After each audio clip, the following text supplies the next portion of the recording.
Hello, everyone. I would like to say a warm welcome. My name is Maryam. I'm the Academic Programs Manager at Columbia Global Centers, Istanbul. Today, we're delighted to host our 11th webinar on science, self, and the state as part of our program on Voices of Emerging Scholars, led by Professor Zeynep Çelik, Sakıp Sabancı Visiting Professor of Turkish Studies, and Professor Tunç Şen, Department of History at Columbia.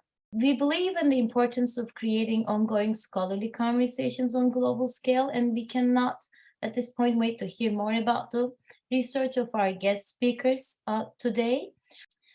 Before further ado, I would like to leave the word to Professor Tunç to introduce you to our panelists and today's program. Thank you very much. Thank you very much, Merve, and good evening and good morning to you all. I'm delighted to finally be a part of this inspiring webinar series that you, Merve, and Professor Zeynep Çelik created over 2 years ago and have been organizing since then. I mean, what you've done so far is truly amazing, and I'm really happy that we now expand the chronological scope of the series by integrating the early modern era. Today is the first session devoted solely to early modern Ottoman realities, and I'm very much looking forward to learning from 3 wonderful colleagues, Maryam Patton, Dr. Mohsin Ali Noor, and Dr. Yasin Arslantaş. We are also very lucky to have Professor Derin Terzioğlu from Boğaziçi University as our discussant today. Let me introduce our presenters and discussant. Our first presenter, Maryam Patton, is a PhD candidate in the Dual History and Middle Eastern Studies program at Harvard University. In her dissertation, she focuses on the social and cultural history of time in 15th and 16th century Istanbul and Venice. Her broader research interests lie in the cross-cultural transmission in the early modern Mediterranean, especially in the fields of the history of book and the history of science.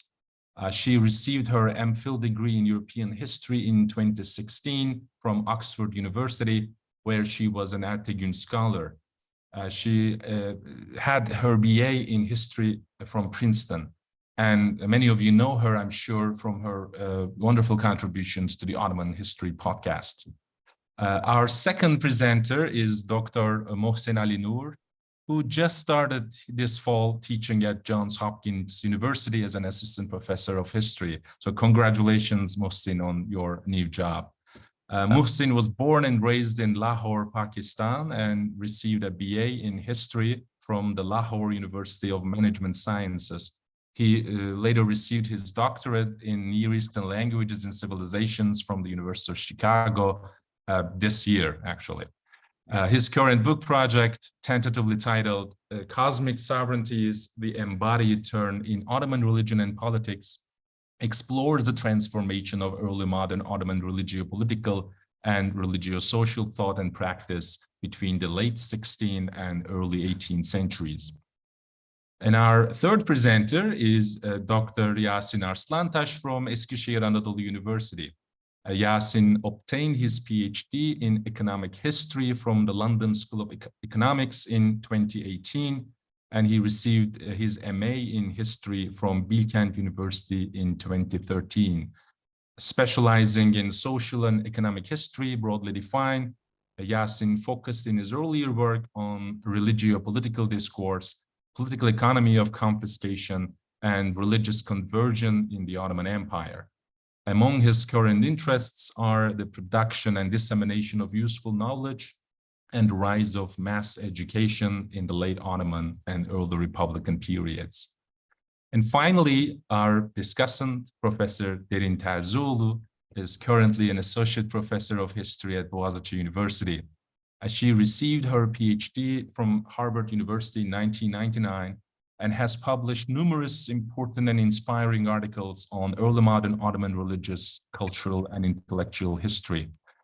More recently, she co-edited, together with Tiana Kristich, 2 collected volumes, Historicizing Sunni Islam in the Ottoman Empire circa 1450-1750, and Entangled Confessionalizations, Dialogic Perspectives on the Politics of Piety and Community Building in the Ottoman Empire, 15th to 18th centuries.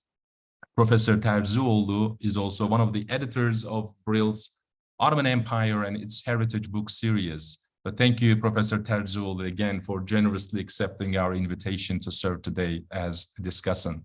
Merve already talked about the format, so I'm not going to say anything about that. So without further ado, I now turn to Maryam for her presentation. Great. Okay. Thank you again. It's a real pleasure to be here, especially to have a panel dedicated just to the early modern period. The title of my talk is Past as Prelude, the Role of Historical Knowledge Among Early Ottoman Astrologers. Some of the earliest written sources for the history of the first Ottoman centuries were calendars, or takvims, better known for containing astrological prognostications and advice for the upcoming year. The two earliest examples that we know of are kept in Oxford and Paris and date to the mid-15th century and are believed to be by the same author. Much like the dozens or so calendars, later imperial calendars that are bound together in Topkapı and were dedicated to the Sultan, these as well were dedicated to the reigning Sultan at the time, Murad II.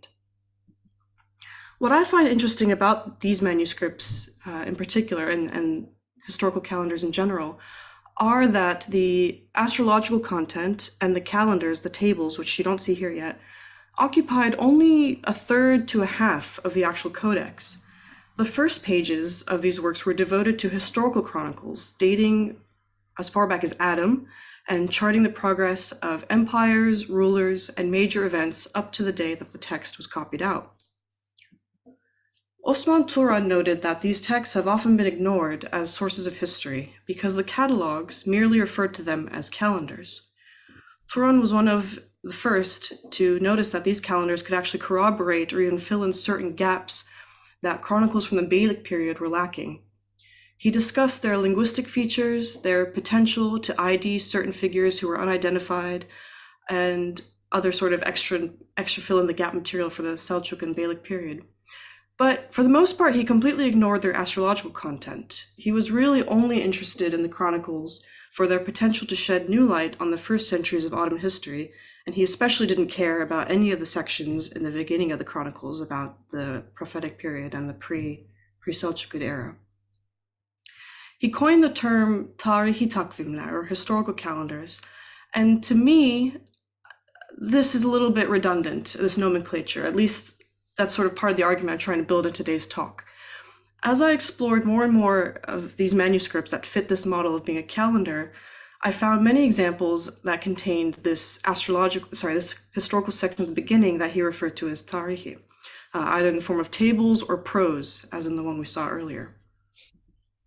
Here's another example from 1511, which was dedicated to Shehzade Ahmed. And there are dozens more that I have yet to consult, especially those contained in Kandili Rasathanesi. The catalog often just mentions what year that they're a calendar for, and doesn't state whether they contain this chronological section at the beginning. So I look forward to uncovering more of those. And just, as a random aside, Katip Çelebi's Takvim-i Tevarih also comes to mind as an interesting example of a historical work that imitates a calendar, so to speak, but doesn't contain any astrological content. And I have to wonder whether part of why he gave it that title was as a nod to these takvims that contained quite a lot of tarikh in their beginning. So I'm interested in the historical sections of these calendars for pretty much the opposite reason that Turan was interested in them. I'm drawn to whether they served a purpose in support of the astrological content. We usually associate astrology with the future, right? And with predicting events based on the arrangements of the planets and what signs of the zodiac they're visible through. Though these predictions were largely based on beliefs in arbitrary qualities that planets possessed, such as the idea of Mars being associated with warfighting, astrologers had a long history of working from particular moments, stellar configurations, and events to create general rules about the future. I think what I'm trying to say is maybe somewhat self-evident, but the idea that historical past events could corroborate the value of astrology to provide a kind of backlog of examples to draw upon, to point out the patterns between conjunctions and past events, opens up new avenues of inquiry about the way the astrologers worked and the kinds of sources of knowledge that they could draw on. Scholars of early modern European history of science have for some time now demonstrated how pseudoscientific fields like astrology and alchemy championed a worldview that encouraged the intense, systematic study of nature. Many have argued that this investigative spirit helped inspire modern scientific inquiry. Astronomers shared the technical skills that were necessary to observe the sky accurately and foretell future stellar positions. But it was astrologers who took it one step further and merged this information with this built-up body of knowledge and history about past events that were believed to be more than mere coincidence. The idea that I'm advancing is that historical evidence offered an extra source of data that astrologers could use to predict what would accompany the next conjunction. The difficult part was ascertaining whether or not a past event that was either near a conjunction or preceded by it actually occurred because of the effects of that conjunction or the effects of the stars, and whether it wasn't mere coincidence, right? That's the challenge, because obviously whenever there's a conjunction, all kinds of events are happening. The trick is figuring out whether some are relevant to the conjunction or not.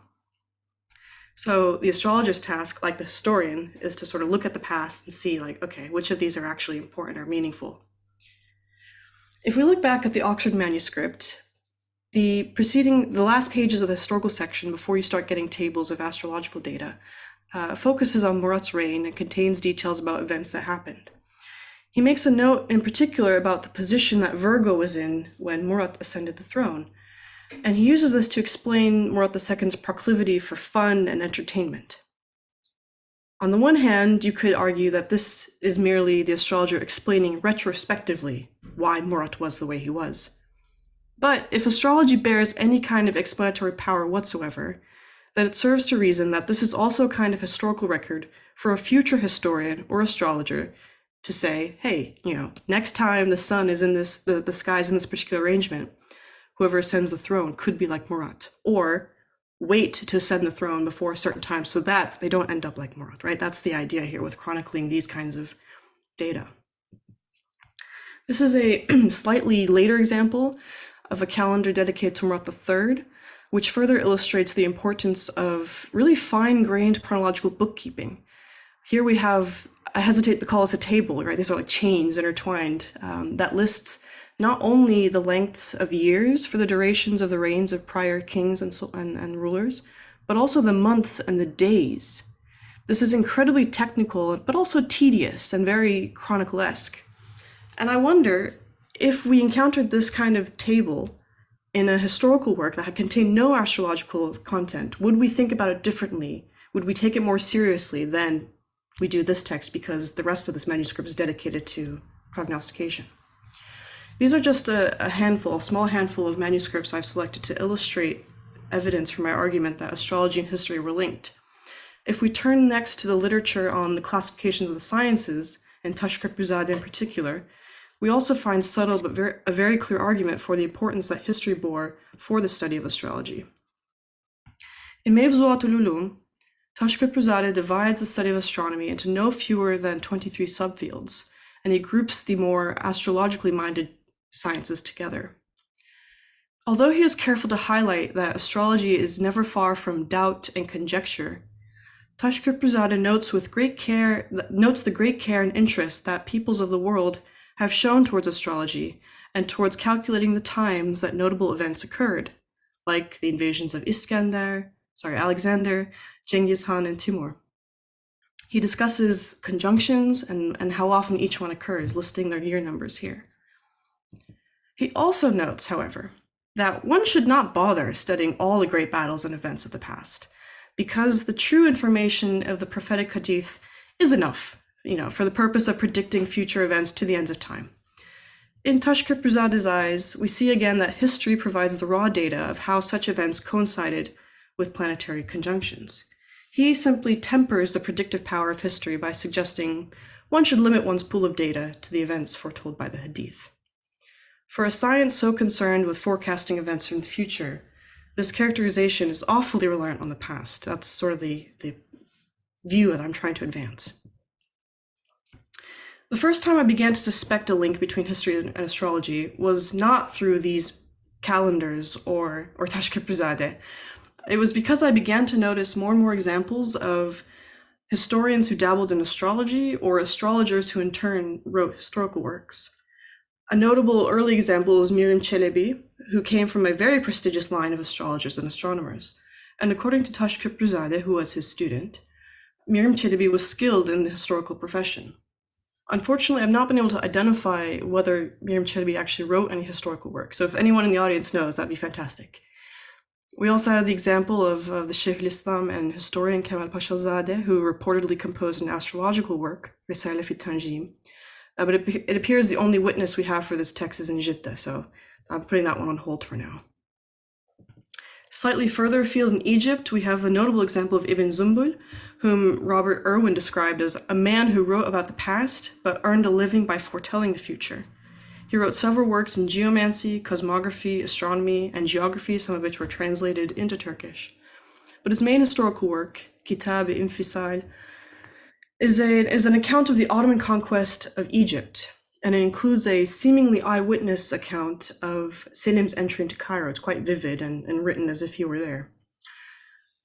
Occult themes feature heavily throughout his work as a kind of guiding influence. Selim is depicted as someone skilled in firasa and the meanings of letters. Early in the story, Kansau Helgavri learned that he would meet his downfall at the hands of a man whose name began with Sin, but he guesses the wrong individual and doesn't realize it's Selim, and so that's sort of the source of his downfall. Many examples throughout the text suggest that the Ottoman conquest was foretold in the stars, so to speak, and that it represents a cosmic cycle of empires rising and falling. These are just a handful of scholars I've picked out that I plan to explore further, and I'm sure there are many others, so I'm very open to suggestions as this work progresses. But to test this theory in the other direction, I also looked at astrological manuals, particularly those by Miriam Çelebi and Qizilbash. They're often titled something along the lines of Risale Ahkam Nujum or Usul fi Nujum. And maybe I've just been unlucky, but so far I've not found any discussion in those texts about, using history as data or as proof for the astrological principles. This was perhaps, an obvious inference, or the idea that the need to state this was unnecessary. After all, I began this talk today with those examples of the calendars that include those chronologies. They also don't state why they're including those chronologies, right? It's kind of included there. So perhaps it's too obvious to state. But if we look in the other direction again to historians who have an interest in astrology, again, we find multiple examples of historians commenting on the use of astrology for history, which is kind of the opposite point that I'm trying to make in this talk, but it's still kind of useful as to evaluate. So Ibrahim Peçevi, for example, he dedicates a paragraph right before this entry to justifying the efforts of the astrologers on the grounds that so long as they don't argue it's the stars that are causing the effects, right, that they're just signs of God's will, then there's no harm. He explains that the reason he brings up this fact is that there's this very interesting coincidence where on the day that Hafiz Pasha became Grand Vizier, the astrologers noted that the moon was in an unlucky sign. Sure enough, Hafiz Pasha was killed 100 days later. The day he died, the moon was still in an unlucky sign, and Hafiz Pasha's replacement was also killed about 100 years later, as was the Shaykhul Islam 2 months later. He was appointed the same day. It was only after the moon entered a lucky sign after Recep Pasha's death that his successor survived and served another 5 years.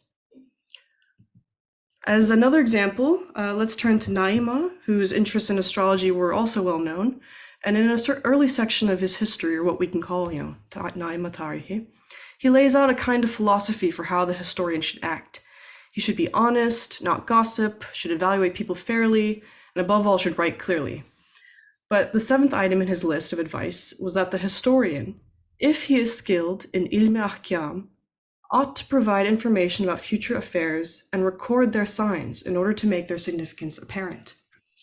Naima heeded his own advice and included references to such astrological signs throughout his work. So I'm going to conclude in a minute now, but I've obviously left out probably the biggest name as an example of this merge between history and astrology, and that's Qizilbash Ahmet Dede, right? He writes this massive world history and is also the Qizilbash. You couldn't get more merged than that. I'm still developing my arguments for him. His astrological writings, like I mentioned, I couldn't find a discussion of explicit use of history. But I'm continuing to read his historical works and sort of see where I can take it. But I'm optimistic I would be surprised if I didn't find some sort of comment, or at least some small comments like we saw with Pechevi or Naima. So just to conclude, much has been written obviously about the relationship between astrology and astronomy, Hayet and Nujum. Tunç Bey, who's the resident expert, is also in our midst, so I don't need to go any further. But I think by studying the relevance of history for astrology, we not only expand the discussion on the contemporary debates surrounding the justifications for astrology, but also uncover clues into the development of the historical profession itself. Similar debates were going on in Europe at the same time about whether history was cyclical, and if so, could God's signs be understood? And astrology had a major role to play in this. As we saw in the case of Pechevi, the debate was more so about whether you believe the stars themselves caused the effects. So to conclude, the Ottoman Munijim had to be an expert chronologer who kept track of the dates and heavily configurations of past rulers, battles, and notable events. He thus resembled the historian as a repositor of knowledge, and for his belief that past events were relevant for understanding the present and the future. His eyes were always fixed to the upcoming conjunctions, and if in any case, then perhaps the historical record offered a small sort of extra source of evidence, if not sort of end all be all. Thank you. Thank you so much, Maryam. Mohsin, the floor is now yours. So I cannot claim to compete with the broad sweep and scope of like Maryam's archival work. I'm only looking at one particular text. And the title of my talk today is Between the Falling Sickness and the Sacred Disease, reading the bodily convulsions of Ottoman Sultan Murad III. And it's part of my larger book project in which I trace an intensified interest in the body across a bunch of different genres in Ottoman history and a bunch of different locales in Ottoman history and thought around the turn of the 17th century and throughout the 17th and the early part of the 18th century. Part of that project is an exploration of embodied sacral kingship in the Ottoman Empire, of which I view Murad III to be an inflection point. And so in this presentation, I want to look at like some of the implications of Murad III's affliction, or a supposed affliction with epilepsy, to his larger project of embodied sacral kingship. And I want to start with a historical anecdote. Sometime in the summer of 1584, in the Topkapi Palace in Istanbul, Murad III, the 12th Sultan of the Ottoman dynasty, was taken over by an epileptic fit, fell off his horse, and almost considered to be dead by the inhabitants of the city. The German humanist Johannes Lauenklau, otherwise known as Lohnclavius, who had accompanied the Habsburg embassy to the supplying port between 1584 and 1585, wrote about this incident in his Latin history published in 1588. His Latin account would then appear almost word for word in historian Richard Knowles's work, The General History of the Turks, in the following manner. This summer, Murad, otherwise Murad III, disporting himself with his mutes, was almost dead. With these mutes mounted upon fair and fat but heavy and unready horses was Murad, upon a light and ready horse, sporting himself in the manner of the Turkish emperors, riding sometime about one, sometime about the other, and striking now the horse and now the man at his pleasure, when suddenly he was taken with a fit of the falling sickness, his old disease. And so falling from his horse was taken up to be dead, insomuch that the Janissaries, supposing him to be indeed have been dead, in their wonted manner, fell to the spoiling of the Christian and Jewish inhabitants of the city.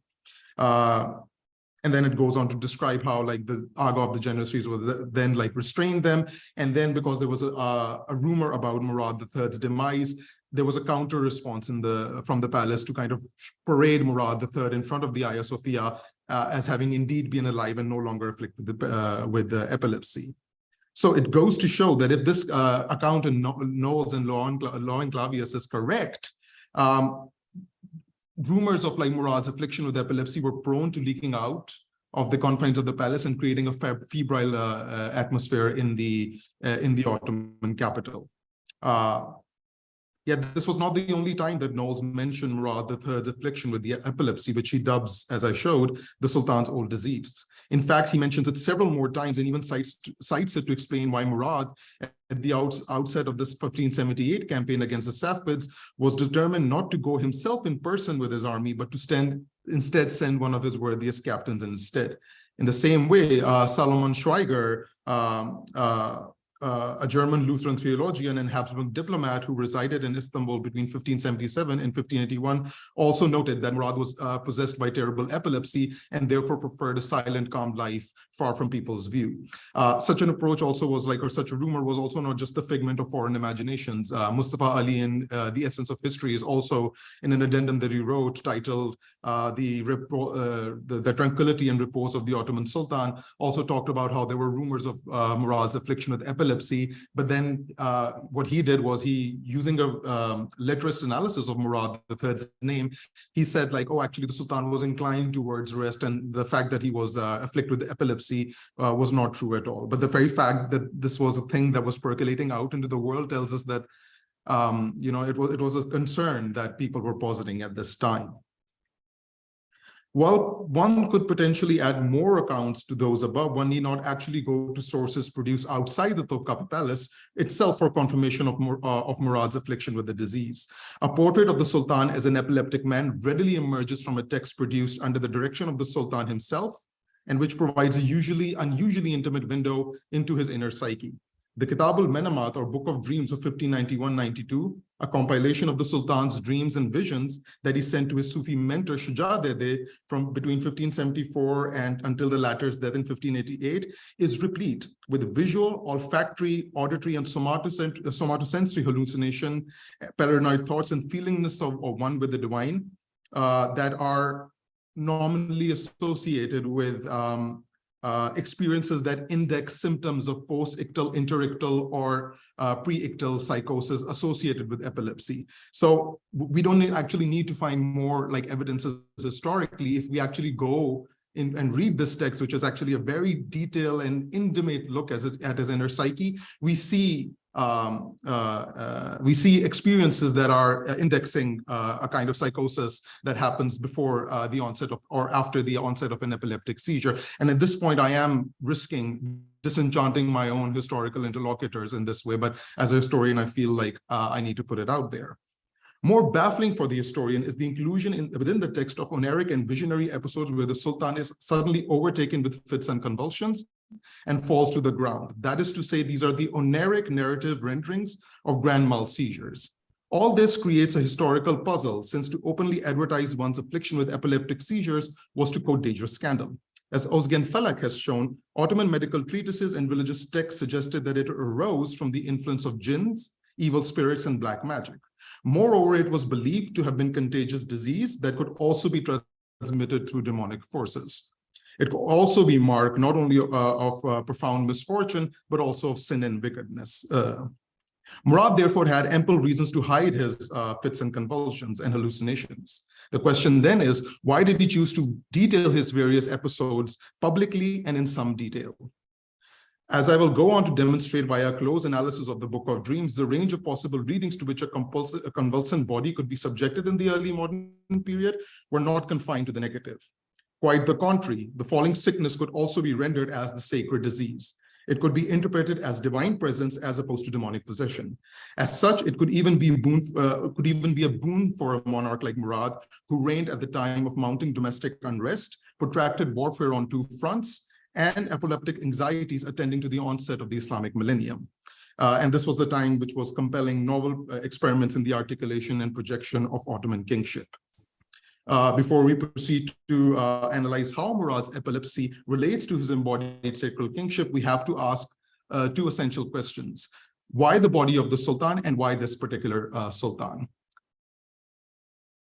Now, I hold embodiment to be central to all articulations of kingship. And when I make this claim, it's not really a novel claim. Anybody who's aware of Ernest Kantarowicz's like The King's Two Bodies, or Mark Bloch's work on the healing touch of kings, scrofula, in the early modern and medieval period, would know that the articulations of the body and embodied performance are central to all elaborations of kings and kingship and their mystique.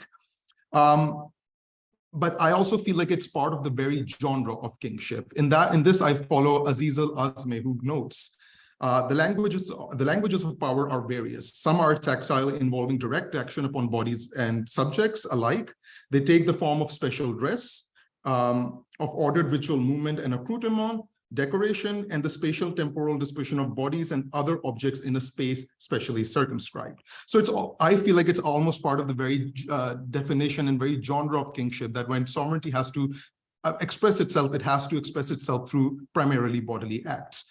But particularly in the kind of kingship that we're looking at, particularly after the Mongol conquest and this kind of intensification of occult and messianic themes, embodiment is very central to that project as well.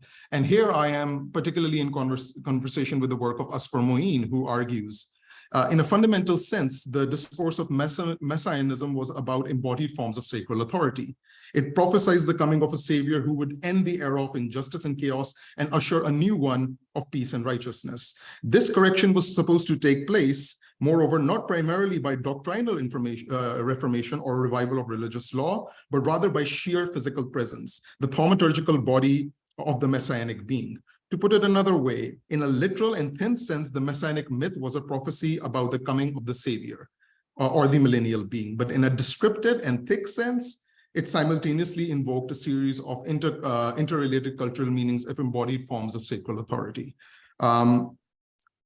Now, despite a growing interest in Ottoman sacred kingship over the past 5 years or so, we have tended to focus on the legal and nomocratic register of kingship as opposed to the embodied and ritual register of kingship. This means that despite many strides that have been made in understanding the mystification of Ottoman kingship, the Sultan still remains an abstract presence at the head of the circle of justice, as opposed to a cosmic pivot, which, like I said, the very representation of that needs to be done and bodied forth in very, very particular ways. So the question of why this particular Sultan, that is to say Sultan Murad. Sultan Murad is a particularly interesting and fertile case study for the discussions of Ottoman kingship, because he reigned at the turn of the Islamic millennium. He was cognizant of his status within the cosmic millenarian scheme. He was unparalleled in terms of his seclusion within the palace, which was once again part and parcel of cosmic modes of kingship. And he oversaw the development of embodied sacred kingship and discourses to an unprecedented degree, which is something I look at in more detail in the book project that I'm currently developing. So Murad is particularly fertile to talk about it. And the fact that he's not been talked about about sacred kingship, other than Özkan Falak's very excellent work, is because we tend to view the Sulaimantic model of sacred kingship to be the ideal. Even though Sulaiman, even though he was a divinized king, only the first part of his reign can be defined as cosmic, right? Like the second part is a righteous kind of kingship, which is different from the kind of embodied cosmic kingship, which is a function of really a function of weakness more than strength. So I view Murad III as a kind of inflection point in Ottoman kingship, whereas we are moving from a heroic mode of kingship to a cosmic mode of kingship. And here I borrow Ellen Strathen, his typology of times of kingship, where the heroic mode is primarily expressed through heroic deeds on the field of battle. These are foundational moments in the development of kingship and cultic kingly cults. And then once the kind of charisma is routinized, you have to rely on the Sultan's body and ceremonial and ritual centered around the body, and it must be done through the confines of the palace as opposed to on the field of battle. So you're not supposed to be available for the subjects to quite that extent. So it and Murad's case provides us a good inflection point to all of this. And so when I look at the Kitab al-Manamat, and it's various manifestations of epilepsy, or in that case, the way he posits it as Wajd, I am beginning to see it as a kind of kingly performance of Murad talking about divine presence within his body. And I take that performance in the Kitab al-Manabat to be a very serious articulation of Ottoman kingship. So let's look at a few examples of his lapsing into Wajd. In one case, he says that we were in the throes of ecstasy to such an extent that we were near to losing our mind, and our mother and father came to restrain us with force. So he sees this in a dream. We can talk a little bit about whether some of these things are actually dreams or not, or whether there might be something else, but this is what he was defined. It's defined as a waqia. So he sees this in a waqia. In another instance, he's reading the text, the Muhammadiyya of Yazid Mehmet. And while he was in a particular passage of that text, he suddenly goes into ecstasy. Wajd uluruz, recites Allah, and then like suddenly wakes up and is crying. So is like, like is having like a particular moment of ecstasy while he is between, and oftentimes he describes it as while he experiences while he's between sleep and wakefulness, which I feel is also very, very crucial to our topic. In the most detailed instance, though, he like falls into ecstasy, but also begins to see divine calls, divine epiphanies. He also sometimes get like almost quasi-Quranic verses. He begins to hear them, and also talks about it as mahav. So he says like my mind is like destroyed and I'm completely annihilated while I'm in the throes of his ecstasy. So when we look at the contextual details around these narratives, it's not like that he's just narrating that, oh, like, I had this and then I fell to the ground. He's describing reading particular religious texts and uttering particularly ecstatic utterances like Allah, Hu, Haq, and then sometimes also goes on to narrate like a verse that he received, from the realm of the unseen, the Al-Mithal. So the way he's positing what is actually a derangement of the mind, some might read as a derangement of the mind, is a kind of like God suffusing the bodily organs of the Sultan. And the fact that this was in one particularly very, very interesting moment, the fact that this was controversial and that he wanted to acquire control of the interpretation of these bodily movements. He talks about how I was looking at a book and went into ecstasy. I was reciting, there is no God but God in ecstasy. Then a woman came and said, calm yourself. I said, what are you saying? I go into ecstasy when I want to and avoid it when I so wish. I reprimanded her saying, you clear off. What makes this a highly illuminating narrative is the figure of the anonymous woman who casts suspicion on the nature of Murad's experiences by asking him to regain his composure, which then provokes Murad to retort that he had absolute control over his bodily states. The dream account is thus useful for the historian for two reasons. First, in attempting to dissociate Murad's ecstatic experiences from suspicious or illicit sources, such as illness or demonic possession, it implicitly suggests that his bodily conversions were indeed provoking controversy in Ottoman society. Secondly, its defensive stance allows us, as historians, to consider how Murad himself chose to respond to these controversies via discursive choices that he, or the guy who wrote this, Nuaga, made in narrating his ecstatic states. In other words, how did Murad understand his lapses into ecstasy, and in what ways did he want them to be apprehended by others? I argue that the fact that Murad often uses the term annihilation to describe his state after he had lost consciousness and sensation is very, very significant. He's positing it as like divine presence as opposed to anything else. And he uses words like vajd and fana to describe his ecstatic states. Moreover, many moments of eneric ecstasy in the Book of Dreams also seem to be brought about through the recitation of sacred texts like the Quran and the Muhammadiyah. Moreover, they seem to be accompanied with ecstatic utterances like Allah, Haq, Hu, as well as moments of revelation dubbed divine calls, divine flashes, and theophanies. And what I argue that as opposed to just like focusing on the ethical, physiological aspects of these lapses into ecstasy, which are only about the implications of such states for the individual believer himself, which is how these things have mostly been dealt with in history. We have to look at the ontological collective implications for all of this. And in here, I'm following Michael Epstein, who has argued the ontological collective question about like vajd, we can say, can we speak of divine manifestation in man? And so what are its broader implications beyond the confines of the individual mystic?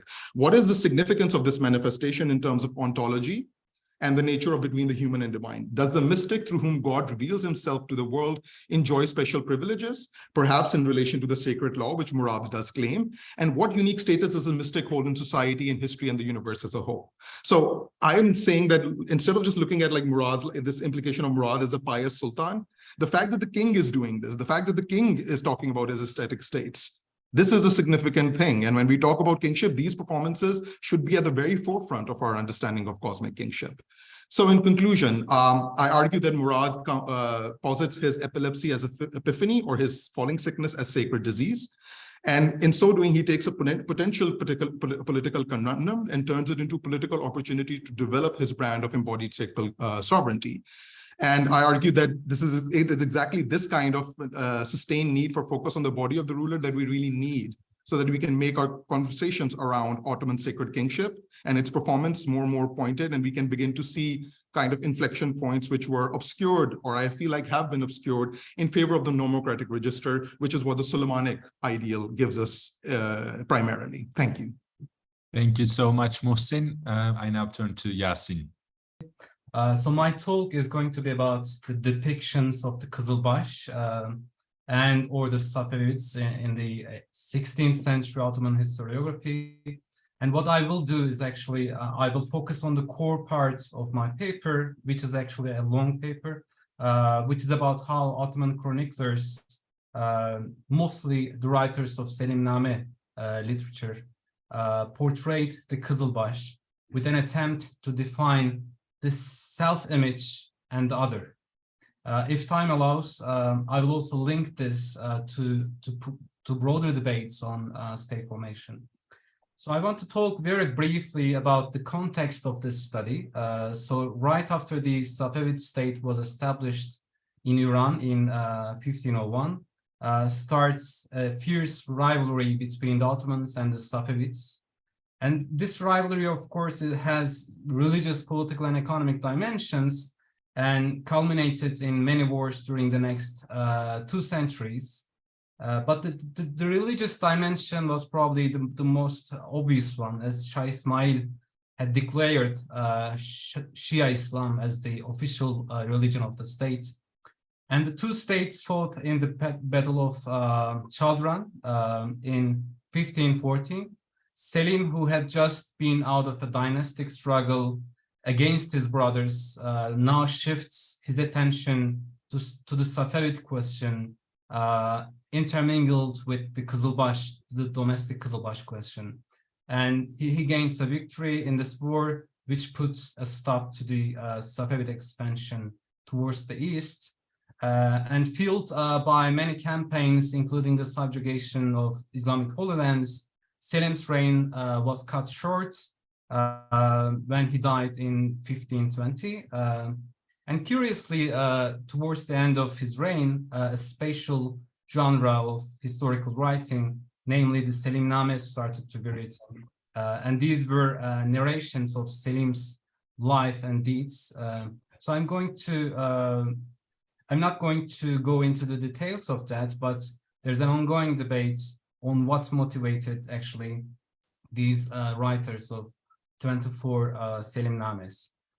So in this study, I employ 6 of them, which are written on this slide, including also 3 non-Selimname works to understand how the Qizilbash was depicted by these scholars, these writers of Selimname corpus. So I'm excluding some of them because also based on the fact that not all Selimnames are original actually in content and style of the entire corpus. Some relies heavily on the accounts of their predecessors, while some are almost shadow copies or translations of earlier accounts. So these narratives in the first place seem to define the characteristics of an ideal re'aya as obedient, tax-paying, and never stepping us outside the boundaries of his re'aya status. So the Qizilbash here were nomadic Turkomans, and they seem to humiliate their nomadism, ignorance, and poverty. So one thing that is repeatedly mentioned in these sources, for example, concerns riding a horse. So riding a horse is actually seen as a sign of civilization here at the time. Ottoman chroniclers are somewhat concerned about the Turkomans having horses. So to this end, for example, Saadettin claims that the jobless, the penniless people who spend their lives on food now possess the brilliant horses riding while yelling Shah. Using a similar argument, Idris states that it could only be a dream for a nomadic Turk to possess such a beautiful horse. And the same line of argument you can see in Kemal Paşazade and the others. So dirty Turks, for example, Kemal Paşazade quotes, who had wooden feet and never mounted a horse. So they're also characterized as ignorant and mentally deficient. So this image was the opposite of the Ottoman self-image, which emphasized education and urbanity. So addressing the problem between the Ottomans and the Dulkadir leader Alaaddin, a man of Turkmen origin, of course, Idris called him a foolish, woolly-minded Turk who dares to show me the way with blood shedding. Oh, how uncultivated. Saadettin describes the Qizilbash as some charıklıs among the Anatolian Turks and some bold and barefooted people. In another instance, he describes the Turks of Antalya in passing as those who understand nothing like animals. So I argue that such depictions of the Qizilbash as uneducated and ignorant also reflect here a growing dichotomy between the high culture of scholars and statesmen that had a strong touch of Arabic and Persian cultural landscapes and the low culture of the masses. So seen through this lens, it becomes easier to understand how the political tension made these representatives of the high culture, writers of these Selimnames, identify being nomadic and by extension being a Turk with being ignorant. So the Qizilbash were also condemned for their wildness and mercilessness. They were portrayed as those who would kill anyone, regardless, man, woman, or child, young or old. According to the Ottoman chroniclers, their main target was especially religious men and women, so especially Sunni sheikhs in this case. Saadettin, for example, cites an occurrence when the Shahkulu rebels were fleeing to Iran. On their way back, they encountered a caravan. Killing the caravan owner, they stole all of their properties. Sheikh Ibrahim Shebüsteri, the author of Enbiyaname, and his son were also in the caravan. He took such a risk with the intention of making a pilgrimage. The caravan plunderers martyred him as well. Yet they say that when the sheikh saw those blood drinkers attempting to kill his son, he begged them to kill him first. Ignoring his pleas, those killers first killed the sheikh's son only for oppression and torment. Seeing this, the sheikh fell down, screaming Allah. They immediately martyred him in that position. So this passage contains several important points. First, for example, robbing the innocent and pious was unlawful warfare, hiraba. It was well known, of course, to Saadettin's audience that Islam permits Muslim holy warriors to take the property of the enemy following a victory. However, there was no religious or legal basis to robbing the innocent. Second, the others did not hesitate to kill a religious scholar. Ibrahim Shebüsteri was highly versed in the sciences of tafsir, as Saadettin records, and the hadiths, a mystic adhering to Naqshbandi Sufi sect, so which suffered from Ismail's persecutions of Sunnis in Iran.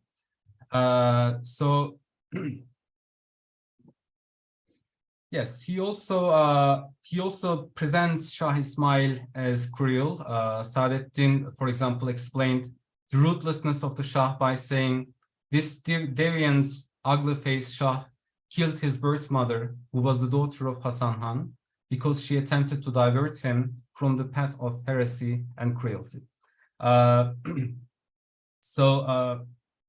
He also accuses Ismail and his soldiers of cannibalism, which is not something new. For those who read the Safavid history, there's an article on that.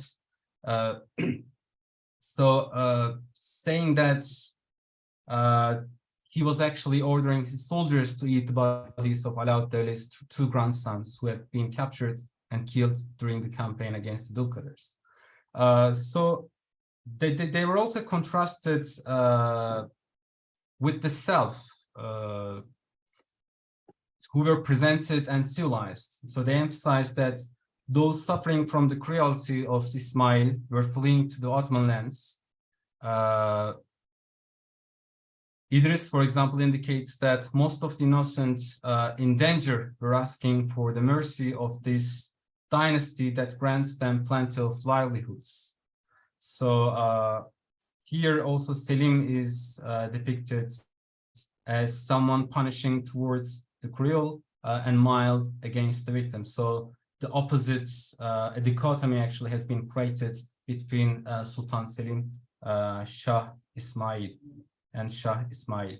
So this obedience and betrayal, here the state's expectation, of course, from someone of Reaya status is to be obedient and to the state and the Sultan, and to act in accordance with their social status. And the origins of this expectation can be traced in the Quran. "O you have believed, obey Allah and obey the messenger and those in authority among you." And providing that the authority did not command his subjects to disobey God's commands, obeying him was equal to obeying Allah and the prophets. So although during the initial 2 centuries of Islam, there was a room for rightful political activism known as qiyam, when faced especially with an unjust ruler, later Islamic jurisprudence tended to argue for a surrender and absolute obedience to authority, rejecting the rights of rebellion. So therefore they saw it as a duty to obey the ruler, even if he were a tyrant. So tyranny in that sense was considered better than anarchy. So this contextual information explains why Ottoman historians condemned the Qizilbash disobedience as fitna, like civil strife, instead of qiyam, the legal right of rebelling against an unjust ruler. So civil strife would plunge a country into anarchy. According to them, anarchy was the exact purpose of the Qizilbash, who were wicked by nature and incapable of obeying the state and the Sultan. So to show the importance of obedience and to the state, we shall maybe look at how Kurds were presented. So Kurds were allying with Ottomans.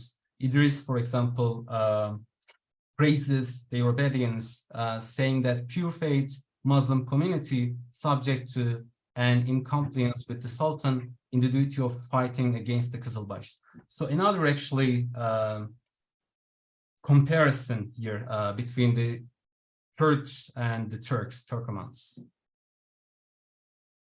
So then, for example, Ebu Suud says, talking about their whether it would be legal to persecute the Qizilbash,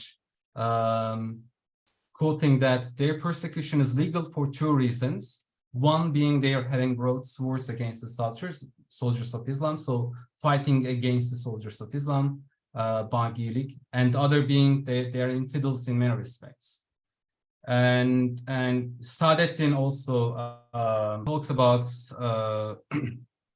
their disobedience and betrayals. When it comes to the religious comparison between the Ottoman piety versus Qizilbash heresy, this I think deserves particular attention, as the historians made extensive use of religious rhetoric. According to the narratives, the Qizilbash faith was nothing but heresy, a deviation from the true path of Islam, by which they meant, of course, Sunnism. Although the conflict was not only religious, but also political and economic, condemning their beliefs was arguably seen as the most effective means to justify Selim's anti-Qizilbash acts. So this is because in Islamic law, the only way to justify war against Muslim rivals is to accuse them of heresy and deviation from Islam. So to understand these depictions, I think it is necessary to probe into how they positioned the self, being Ottoman within the Islamic world. So in his legitimizing efforts, for example, Lütfü Pasha explains how the Ottomans legitimized their rule through Islamic terminology.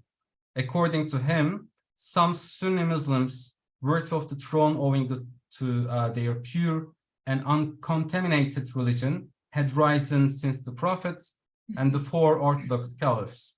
So there were those who were grateful ones and ungrateful ones, and ungrateful küfran nime. So the Ottomans were one of those grateful ones who were the ears of the Seljuks, who were following the pure and uncontaminated path of religion. They also make a distinction between the early history of Safaviya order in Ardabil and the later history, the history of Safaviya after Junayd. So until Junayd, they were known as the followers of the pure path of religion, and after Junayd and afterwards, they entered into this path of heresy.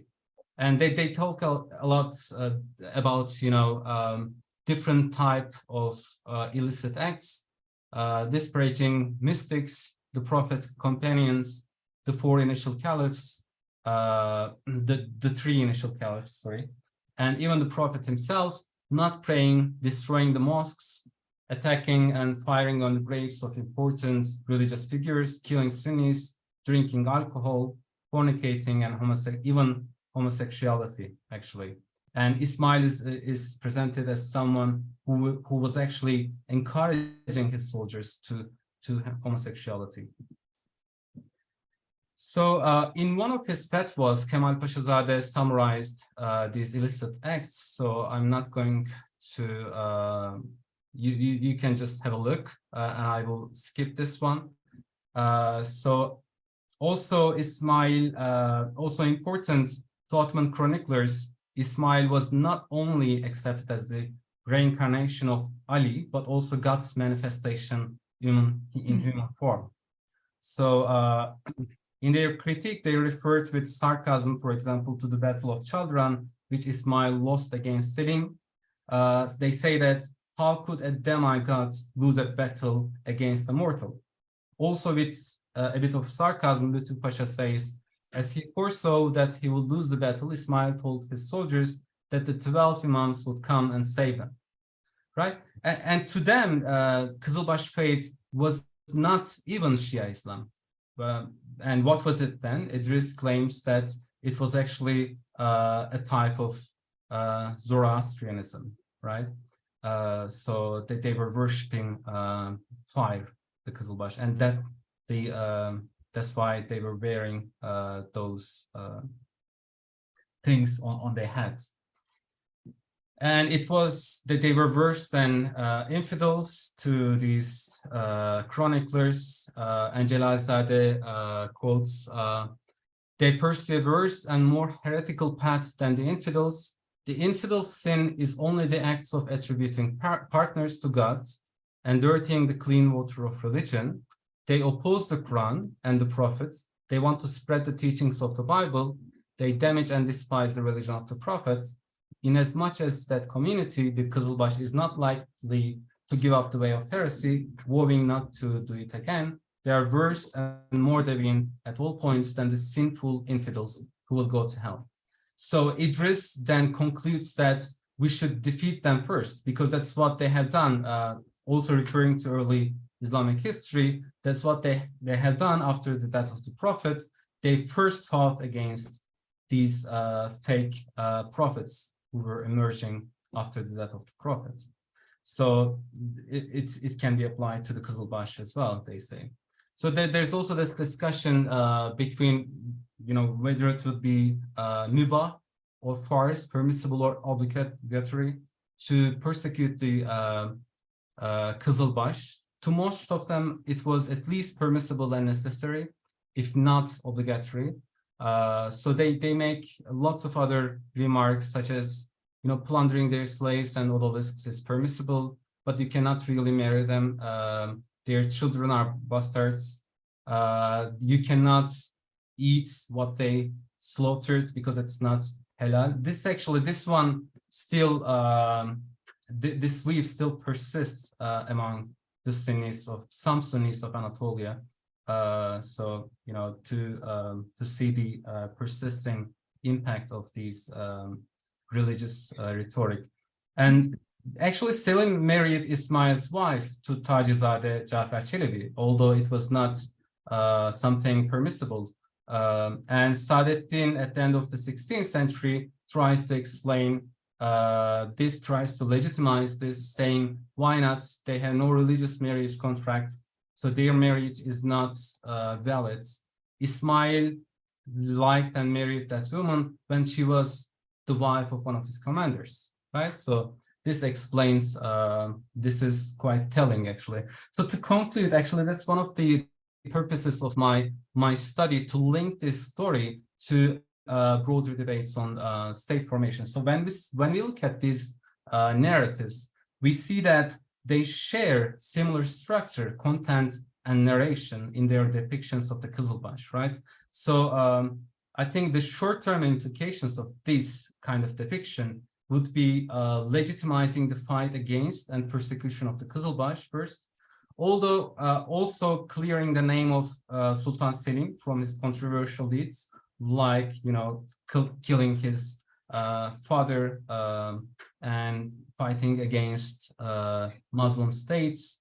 But maybe the long run or the state formation implications can be, so rulers, as we know, need legitimacy to collect taxes. In agricultural empires, this is the main source of state revenue, actually, tax collection. And they need legitimacy, and legitimacy requires the collective identity.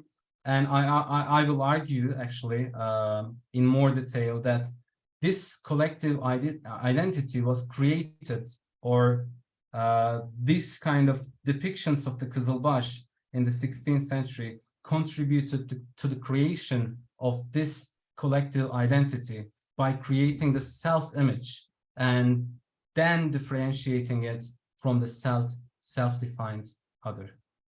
Thank you. Thank you so much, Yasin. Now it's time to hear Professor Derin Terzioğlu's comments and questions. Thank you for inviting me. Thank you to all our three speakers for their interesting papers. It struck me when I read the papers, especially, but also strikes me again, that even though this panel is titled Science, Self, and State, there is another thread connecting the papers, and that's, in some sense, in the broad sense, history writing. The writing of histories, memorializing the past. It could be memorializing, you know, a particular ruler,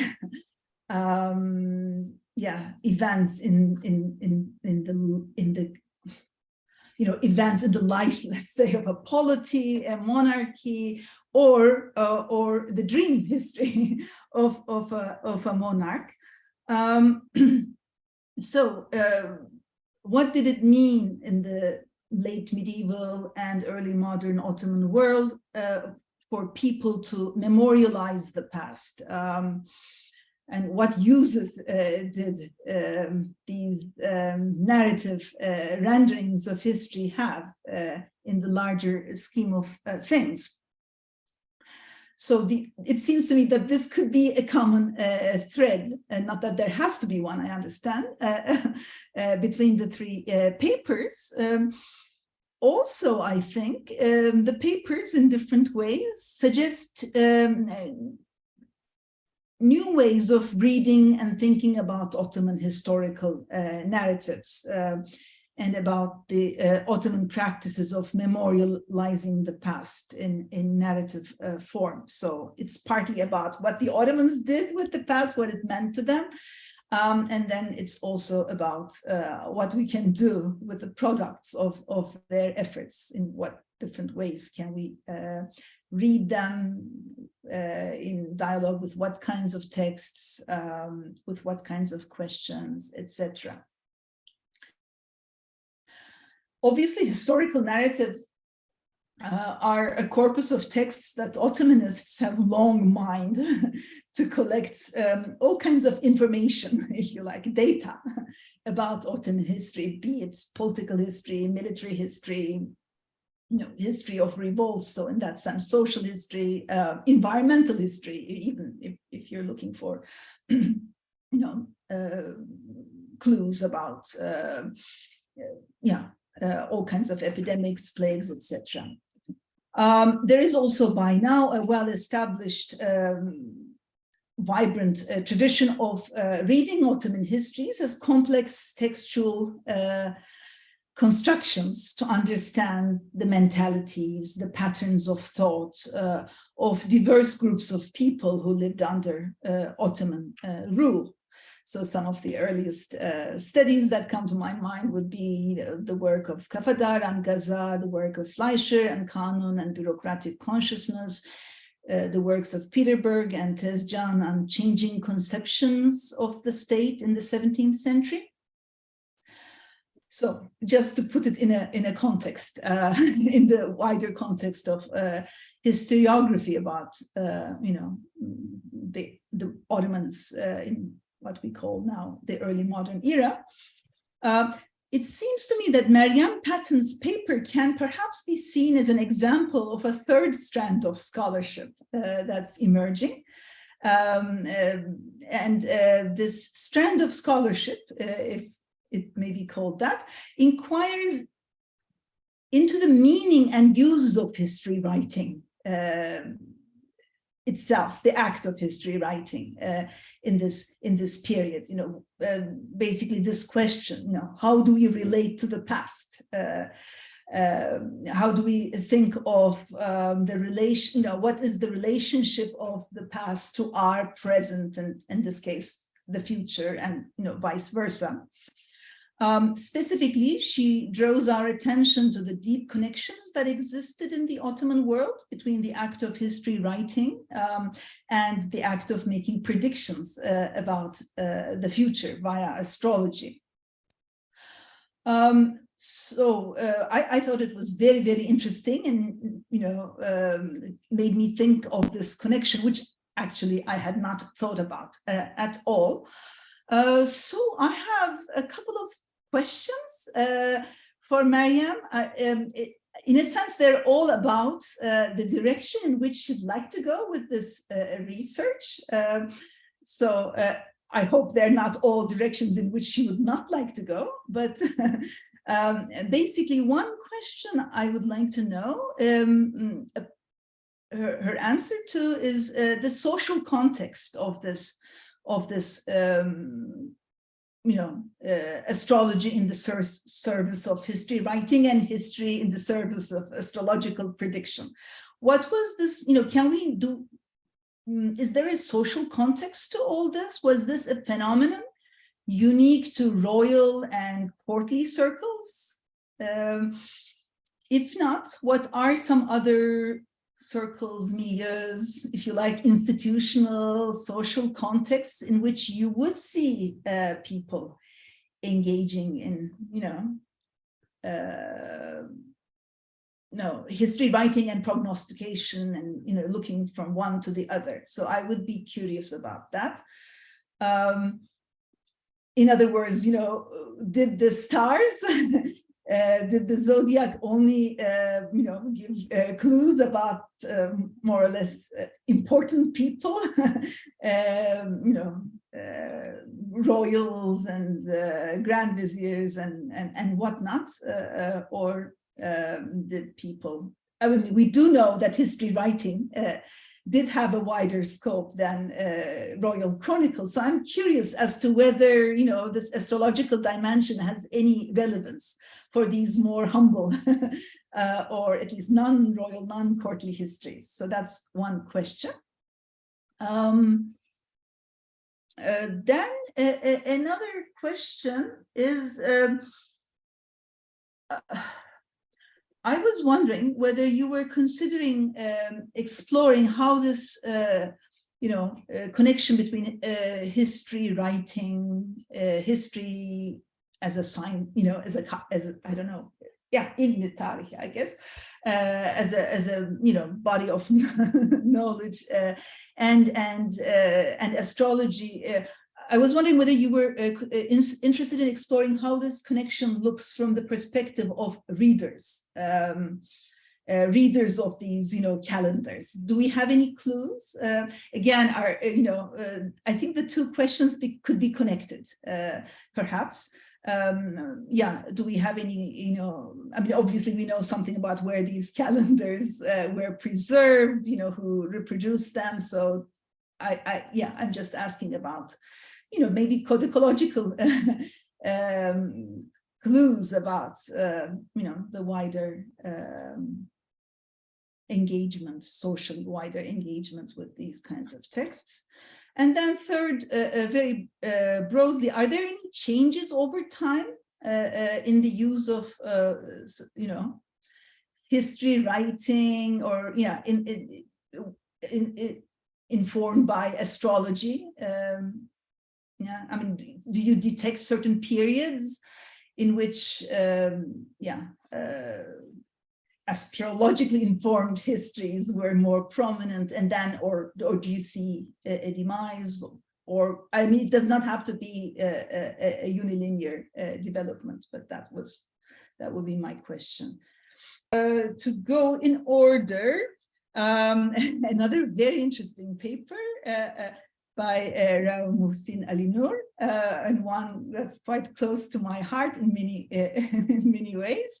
It's high time that I guess Ottomanists also took this kind of embodied turn, as you call it, in looking at practices of sovereignty, understandings and practices of sovereignty. I thought it was very interesting, your presentation. I'm not very informed about the larger project of which this is a part, but it seemed to me that your inquiry kind of brought together, or could bring together, perspectives not only from the history of political thought or political culture, or political, maybe not so much practice, but political culture, but also history of the body, history of medicine. So very, very interesting. And obviously there's the whole ritual dimension to the study of sacral kingship.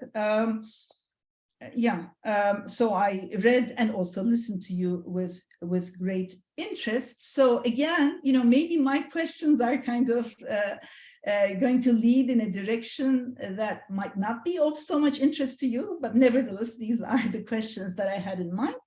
So one question that I had was, even though you're focused specifically on Murad III, I thought of a couple of other sultans whose mannerisms and whose utterances and whose ways of behaving were considered to be by some even scandalous, if not just questionable. These are somewhat later rulers. So, in modern historiography, they've been labeled as mentally unstable, mad, whatever. Of course, there's also a dispute about that, but I'm thinking of Ibrahim and also Mustafa. So just curious about that. Then to come back to Murad III, you make a, very convincing claim that Murad might have wanted to also partly, take control over the way he presented his rather volatile psychological state in the form of like an autohagiographic narrative. And indeed, I'm actually fascinated by the physical appearance. This is before I ask a question, I cannot help but comment. Recently, I actually just showed this couple of pages from this manuscript in my class on Islamic manuscripts in the Ottoman Empire. This text actually looks so much like the Quran because it's vocalized, and the illustration and even the choice of script. So, since you're talking about embodiment, that also made me think of the physical manuscript. I just, this is just a comment. There's no question about it, although I would welcome questions, of course. However, even though Murad and his, accomplices in this possibly heretical venture put a great deal of thought and effort into it, my sense is that his attempt to kind of present this image of himself as a sacred monarch was not entirely successful. And yeah, so I mean, you get also different accounts of different dreams of Murad III in other chronicles of the time. And they're not always very eulogistic. Obviously, I'm thinking of Mustafa Ali, sorry. But also, you know, this one particular Sufi sheikh who, you know, briefly tried to replace Shuja as Murad's master. I mean, you get the sense that he actually was kind of trying to rein in Murad, and there's a fascinating letter in which he kind of, you know, warns him with the negative example of what happened in Iran when they didn't balance, when they didn't keep their, you know, when they didn't balance their excessive enthusiasm for spiritual states with respect for the law and with sobriety, etc. It's a fascinating text. And that, of course, also makes me think of Yasin Arslantaş's presentation. So yeah, I'm just wondering how you explain that. And third and last, obviously, you know, Baki Tezcan, Marino Saryanis, others have argued for a kind of disenchantment of Ottoman political discourse, legalization, etc. So I'm very curious as to how you would connect your work with that literature. So I think that's it for my comments. Thank you. And thank you again. So Yasin Arslantaş, again, you know, a paper about a topic that I have been thinking about for quite some time. You definitely, your paper and your talk gives us a very vivid sense of the violent discourse and almost like the rather violent, destructive emotions with which some of these historians invested in memorializing a particular period of history, which arguably was also one of the bloodiest in terms, a very brief but violent history in terms of what the court did and the Ottoman forces did. Nonetheless, you know, it's something that I have myself grappled with when thinking about Sunnitization and so forth. So I'm a little bit interested in where you situate this particular corpus of texts in the larger corpus of texts. So that's one line of question. I mean, what's particular significance do you ascribe to Selimnames as opposed to dynastic histories, as opposed to world histories, or, you know, other kinds of histories, which might just start from one year and go to the next. So, you know, where do you situate them, both in terms of that kind of rhetoric, but also, yeah, in terms of that kind of functionality that you ascribe to this corpus? So that's that's a thought of mine, and I'm thinking basically of other texts, indeed, even from the 16th century, which was at the peak of Ottoman Safavid ideological, if you like, confrontation, other texts that took a more nuanced position by Ottoman standards, by 16th century Ottoman standards on the Safavids. I'm thinking, for instance, so again, sorry to constantly bring up the same man, but Mustafa Ali of Gelibolu. But also, I'm thinking of other types of texts which can also be considered historical. For instance, Tezkire-i Shuera, biographical dictionaries of poets. Many of them take a much less harsh stance on Ottoman poets who were thought to be heterodox, even Shiite leaning, etc. So what do you do with that? What do you do with the fact that one of the Selimname writers, İshak Çelebi, is mentioned in one of these fascinating Tezkire-i Şuara written for the Safavid court as a crypto-Shiite, and how he actually had a very hard time dealing with all those accusations. And I don't know, I'm living in modern day Turkey, it makes me wonder, were perhaps those kinds of imputations of immorality and heresy precisely the factor that induced him to write his Selimname? Pure speculation. But what I'm trying, in other words, to say is that there are actually, as you look at the wider corpus, other genres, also, historical narratives from later periods, a good deal of contradiction, a good deal of ambiguity, if you like, complexity there. So yeah, I'm just wondering what to do with that. On the other hand, I would not like to dismiss the particular degree of venom that you find in these chronicles, especially because even in the 17th century, even when the Ottomans and Safavids were no longer at war, at least with the same intensity after, or no longer at war actually, after 1638-39, you still find the cult of Selim in, the most unexpected places, Evliya's account of Egypt and other kinds of texts. So yeah, anyway, that's it. I had actually even more, but I think that's enough. So I'll stop here.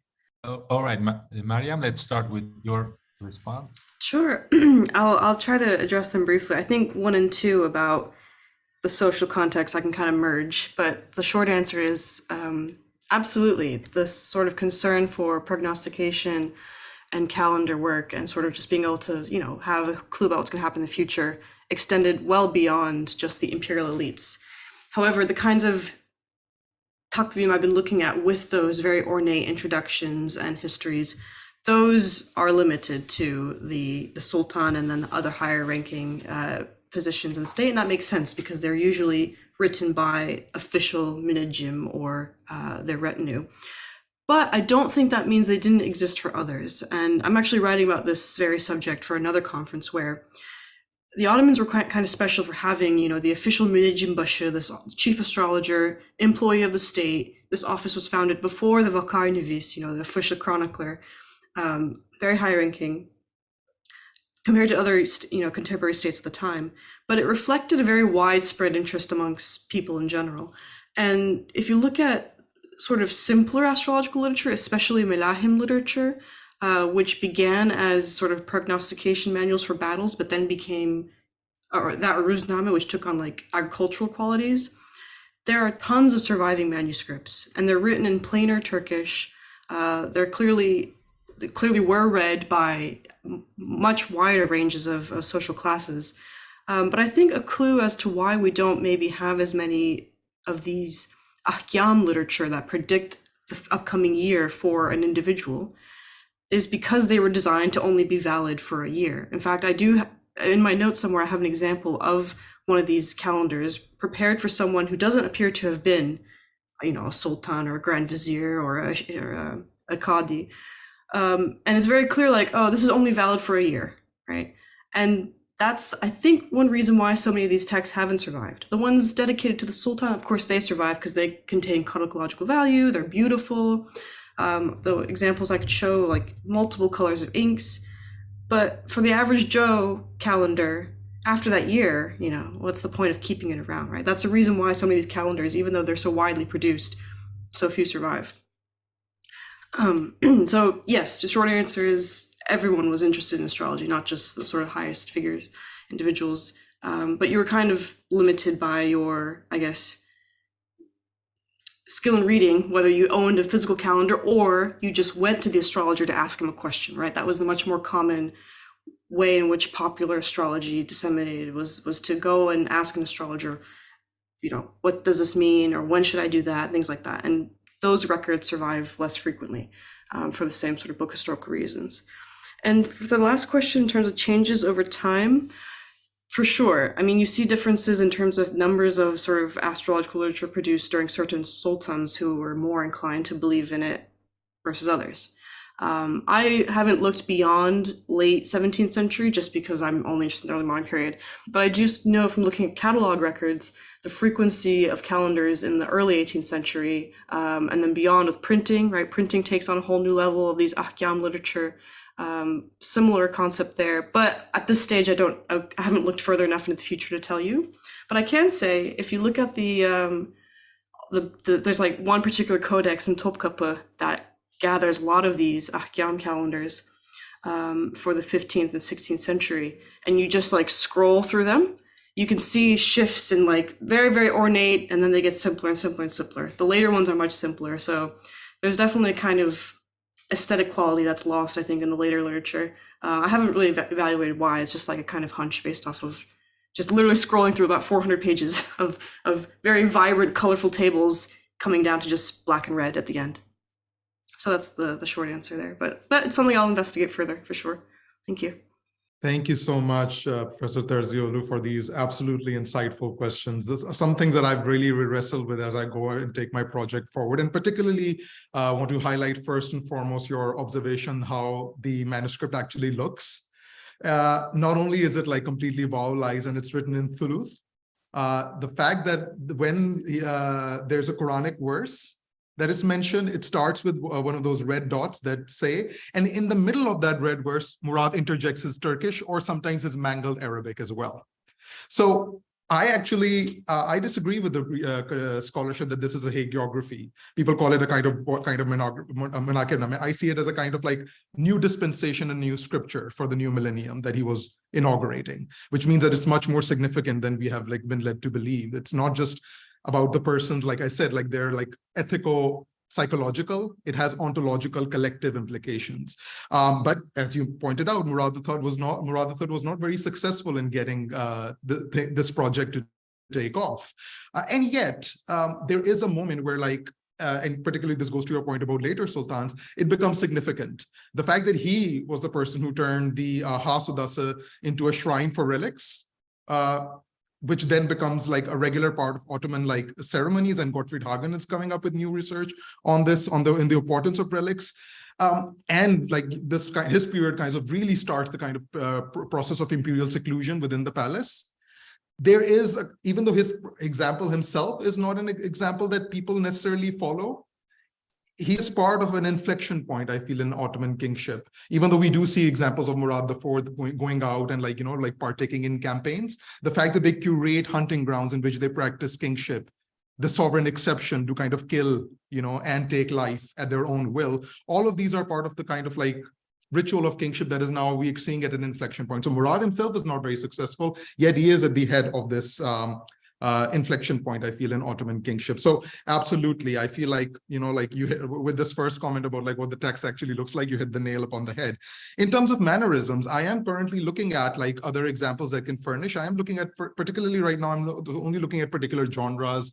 I want to do a new treatment on like talismanic shirts. I think that they have been like, they're not really been like, the full potential of talismanic shirts has not really been plumbed. But in terms of mannerisms as well, the aspect of the sovereign is once again to create a kind of dispensation where you do what a sovereign does, which is decide upon the exception. You turn night into day, as Al-Hakim did with like the Fatimid Caliphate, right? Like you act aberrantly. So what do we mean when we say like these sultans acting aberrantly? Should we push them under the carpet as sacred kingship scholarship has done right now? Or do we actually see them as paragons of sacred kingship? And I think there's something to that. For example, the fact that these people kept mutes and dwarves all around them, these people who are seen to be already, in the liminal space between the heavens and the earth.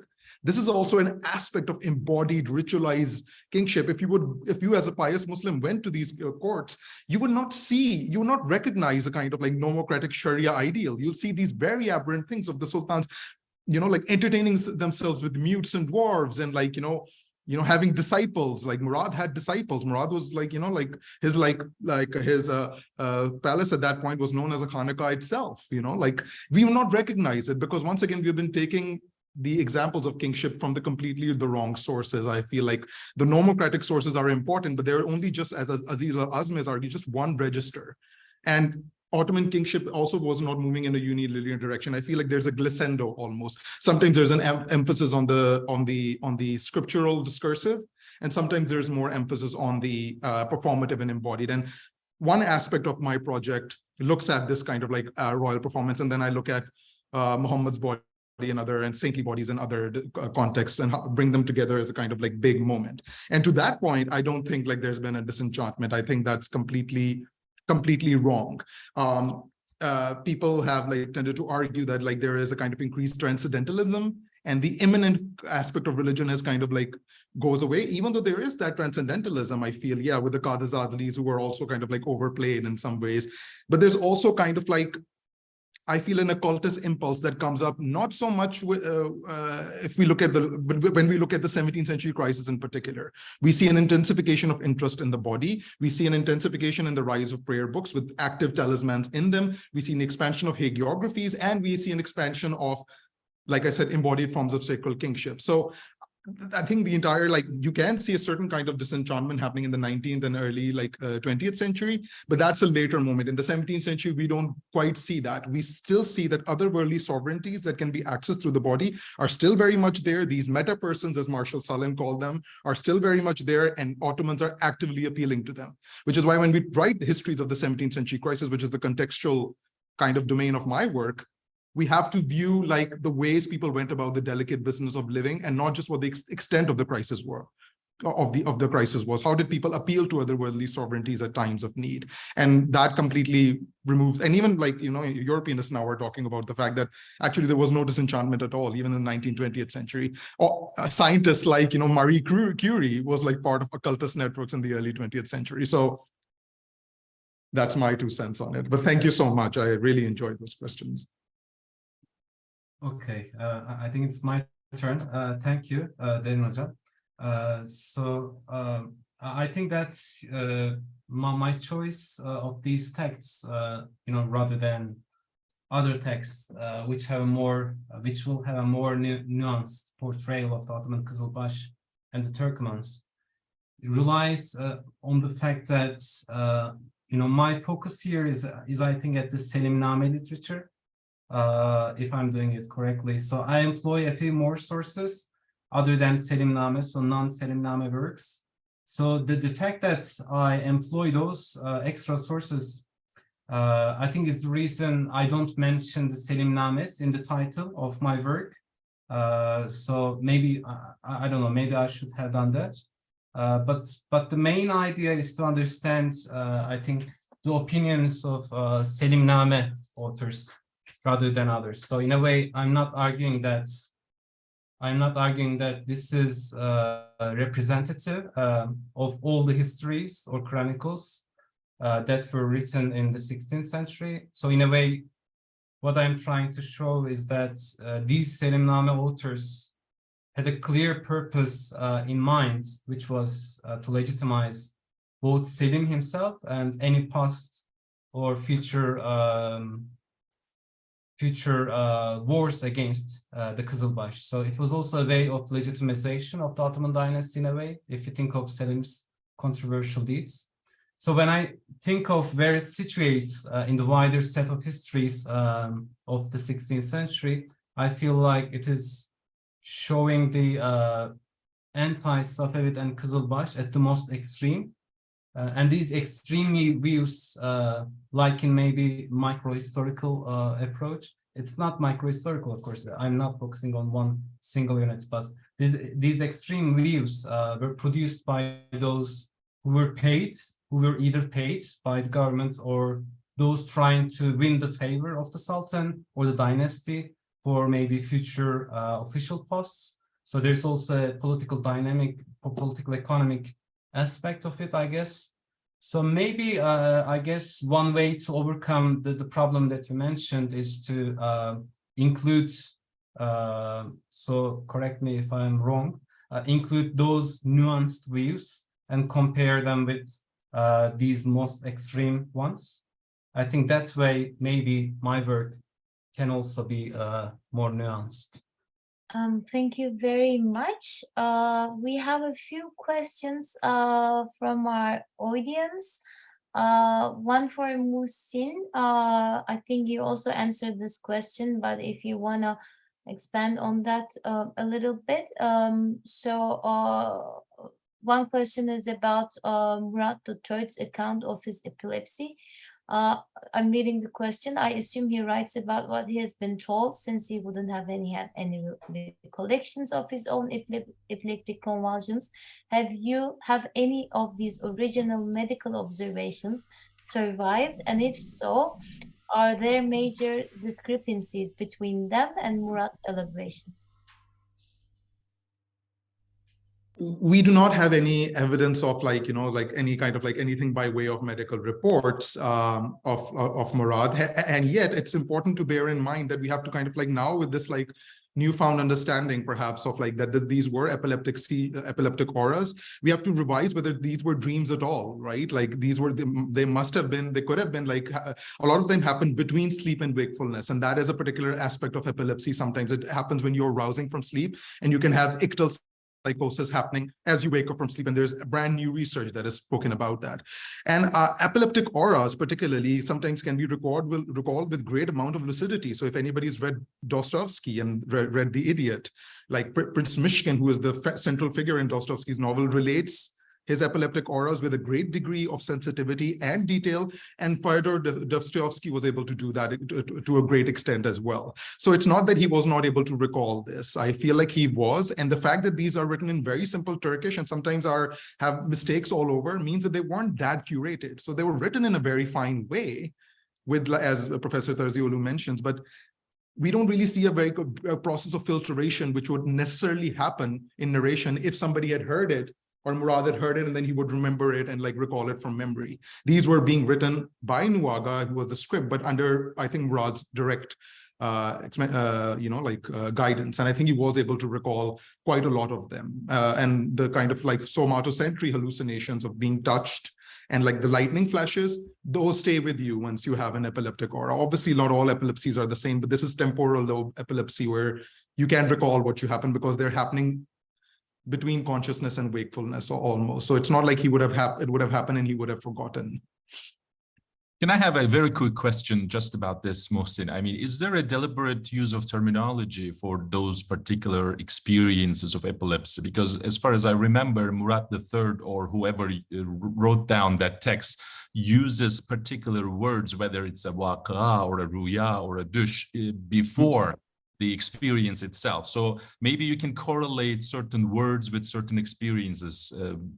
Right, because sometimes they're described as, tajalli, right? Or hitab, where you also hear voices when you're having sometimes, an epileptic aura or post-ictal psychosis.